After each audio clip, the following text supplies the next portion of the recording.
Do you rely on your phone for work but live in an area where dropped calls and weak signals are common while driving?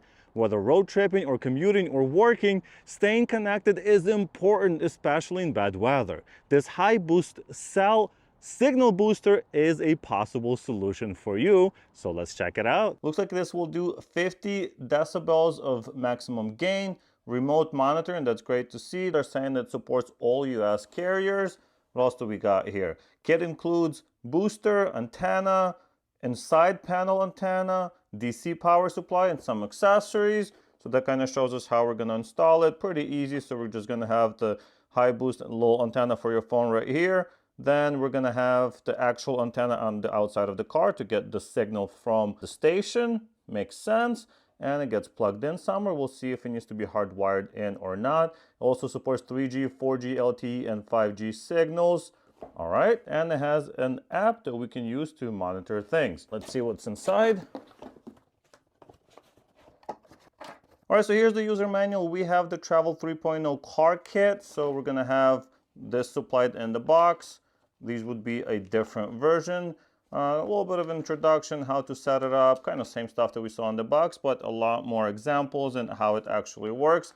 So that's great to see. We have an adhesive strip and a few Velcro or hook and loop, whatever they're called, strips. So for attaching different things to the car without maybe being so permanent. We have a power supply. So this is a 12-volt cigarette lighter power supply. Great to see. We don't have to wire this in, like hardwire in. Standard barrel jack on the end there. We have the internal antenna. So this is what your phone's going to be connecting to and getting the boosted signal. We also have this outside antenna. So of course it's going to be waterproof.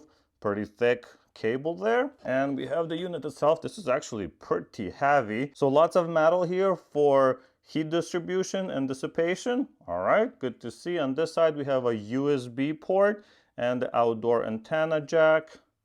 Not much on here. And on the other side, we have DC in and indoor antenna jack. On the sides here, we have kind of a protective silicone casing on it. And that's pretty much it. So let's go plug this into a car and see how well it works. All right, so I'm gonna do a quick temporary install in my car, just connect everything basically and see that it works. And then we can talk about its functionality. It literally just screws in. If you've connected Wi-Fi antennas and things like that on your computer before, this is the same. Now, the next one is going to be this outdoor camera, much heavier and definitely really well built. It is magnetic, so I'm gonna put it on top of the roof, but for now, we're just gonna take the other end of the cable and connect it to this outdoor socket right here. Simple as that. The last thing that we need to plug in is this power plug. The input on this is between 9 and 36 volts, and the output is expected to be up to 3.5 amps. And now we're just gonna plug it in right here, DC in, and then this goes into the power socket on the car. The light comes on, so that looks good. So we have the bottom two LEDs highlighted blue and the top one's blinking red. And lastly, we're just gonna take this outdoor antenna and put it on the roof. So if you only have issues in certain areas where you're driving, you can literally just do what cops used to do back in the day and just slap this on top of the roof like that and leave it alone. Of course, if you need it permanently, you can just use the adhesive that came with this and then install it more permanently. After signing up for a needed account, we can add the device and then see the detailed information of what is happening. Here we can see the RF parameters of each band and the gains. There's also a device detail screen that shows more summarized information that can be seen at a glance. I tested its setup as seen in the video and, well, it didn't work very well.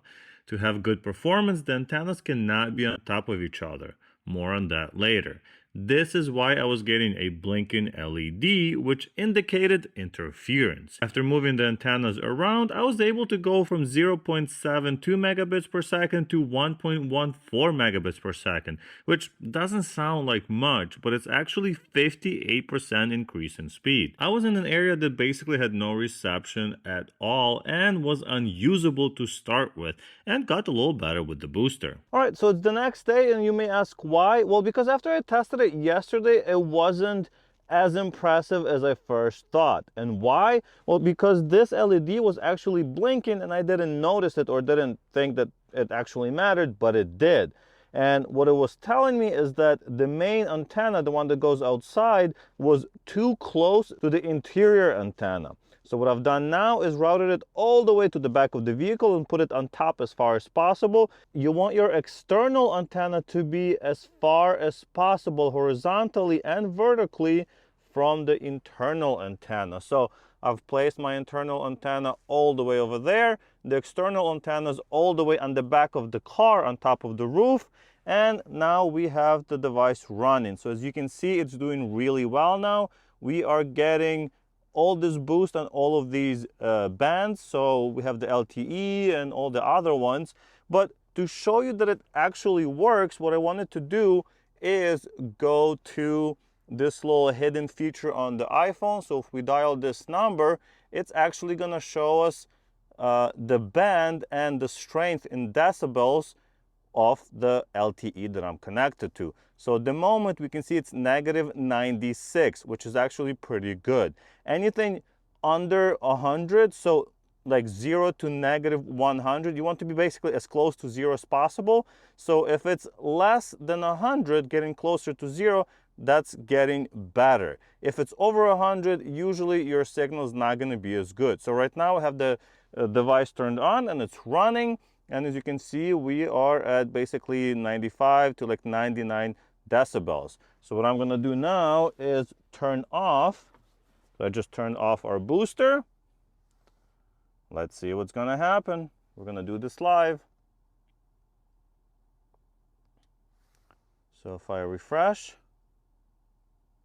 there you go. Our signal is now at -107, 109.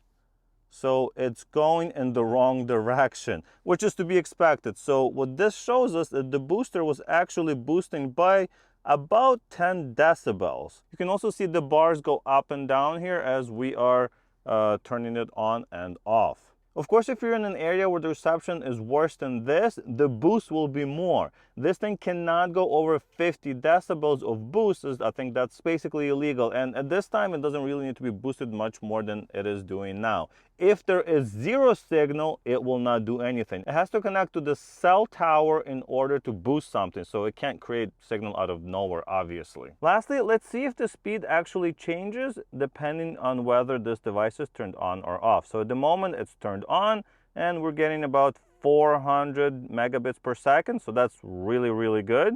We have very strong signal here. I'm going to let it finish. And then I'm going to turn off the unit. Okay, so here's the unit, turned on, turned off, the LEDs went out. And we're going to do this test one more time. So 481. Let's see what we're going to get now. Still pretty good. So like I said, it's not going to make the most amount of difference if you are in a good signal area anyway, but we still got a little bit of a boost. It looks like the upload speed's only half without the HiBoost turned on. Well, there you go. So as you can see, the two results: without the HiBoost on, 446, with 481, and our upload speed basically doubled.